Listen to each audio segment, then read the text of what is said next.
আমি একজন রং মিস্ত্রি, রং নিয়ে করি খেলা।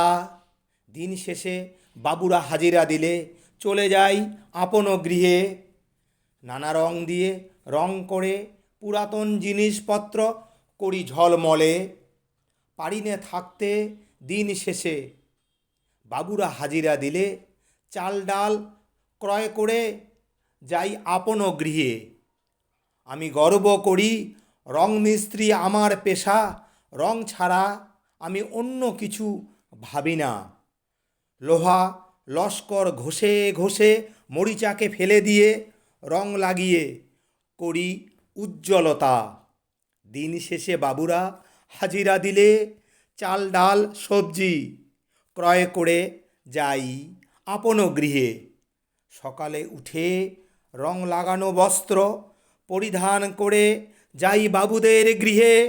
বাবুরা হাজিরা নিলে খুশি থাকি মনে প্রাণে। কোনো বাবু বাইরে চা পান করতে দেয় খুশি হয়ে, কোনো বাবু কিনে দেয় পরাটা। দুপুর বেলায় বারান্দায় অথবা গাছের নিচে ভক্ষণ করি তৃপ্তি ভরে। দিন শেষে বাবুরা হাজিরা দিলে অল্প অর্থে সস্তায় জিনিসপত্র ক্রয় করে যাই আপন গৃহে। রং দিয়ে করি খেলা, দু হাতে লেগে থাকে রঙের ফোঁটা। কিছু রং উঠে যায়, কিছু রং উঠে না, তবুও রং দিয়ে কাজ করি, এটা ও ভাই আমারও পেশা।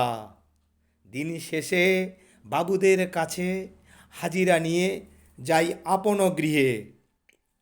কোনো বাবু দিন শেষে হয় খুশি, কোনো বাবু করে রাগারাগি। আমি বলি, বাবু তোমরা থাকো সুখে, তোমরা মায়া না করলে দিন শেষে পাবো না হাজিরা।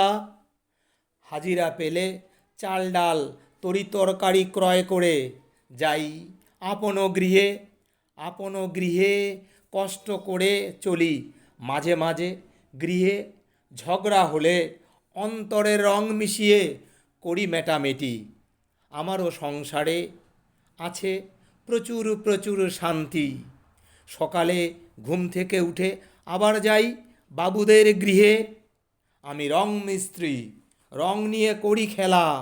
এই পেশাকে আপনারা ছোট করবেন না। গর্ব করে বলি, পৃথিবীর সেরা রং মিস্ত্রিরা।